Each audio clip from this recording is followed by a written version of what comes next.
exactly. And she's like, don't you kind of wish we were fucking at this point? I mean, I won't tell Jesus. Right. She says, how do I make you feel? And he's like, and she's like, I mean, don't you want to think about me before you sleep at night? He's like, no.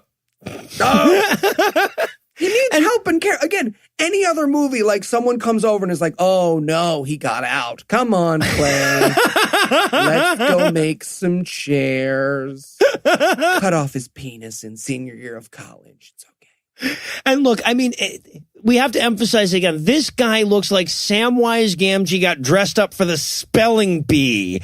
And the actress is gorgeous. Beautiful. Yeah. So yeah, hard to believe this woman is begging for this guy's dick. But hey, Amber, like if you're listening, I just want to say I'm very funny. Give it a couple months and he can afford a lot of alcohol. My hands are always sticky, and it's because I don't wash them, but you get used to it because we don't hold hands or touch much. I'll have Anna send you a letter of recommendation. Yeah. And now she goes home and she's going to watch his porn video once and for all. And if she masturbated, that would be the most sensible thing anyone did in this fucking movie. And she's so horrified by it. I want her to like vomit and shit herself and take a crying game shower. Well, look, she's reacting to it like it was a snuff film. I guess we don't know that it wasn't. I want this to be intercut with the Woody Harrelson scene from True Detective, where you're like, oh, God. Oh, God, no. Oh, I feel sorry for anybody who hasn't seen True Detective. No.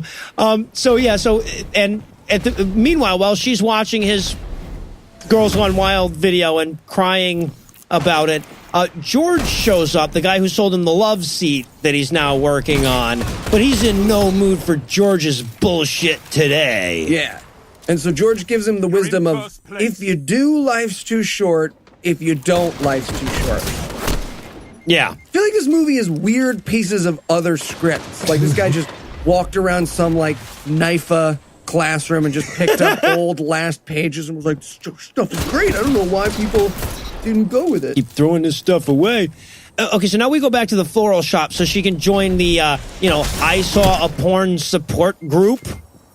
And apparently, like, she's thinking about breaking up with him now because he filmed boobs consensually. Right. Mm-hmm. I don't understand. She looked at the front of that movie and she was like, I wonder what this is about. Well, because again, the cover of the DVD should have created this conflict. Right. 28 minutes left in the movie. Yeah. So, like, and he's trying to call her, but she's busy off getting shit-faced with Trish and trying to find a dick to ride. Yeah, and who does she go back to the hotel with? Uh-oh. Lucky Chucky himself. Oh, no. Also, like, this is the only radio DJ in the world. He has used his voice. Did they not have a moment where she was like, hey, man, are you Lucky Chucky? That asshole dude that I hate? Yeah, are you exactly. Angry Lady Caller number 1? I am Angry Lady. Oh, my God. Fun. But now, so I guess Clay is running around looking for her. Why? I don't fucking know. It doesn't even make sense. He's a stalker at this point. And he winds up at the bar where Trish tells him that Amber already left to go fuck some dude. I love Trish so much. She's awesome. He's like, Trish, where's Amber? And he's like, oh, she's getting railed right now. No, don't look away. Railed.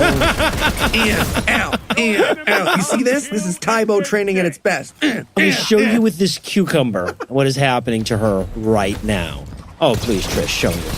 Anyway, so now he's sad eating to the radio. And just static. Not even to the radio. Oh, yeah, no, it wasn't it? That's really old-fashioned before they had radio stations, I guess. Oh, God, this dude's balls are now the ticking clock of this movie. So she goes back to the hotel with Lucky Chucky, and we have this whole scene where she, like, reaches the threshold, and can she walk in? Can she step through? Can she have sex with a grown-up? Oh, I don't know. And at the same time, Kelly shows up at Clay's house. Right. Remember Kelly?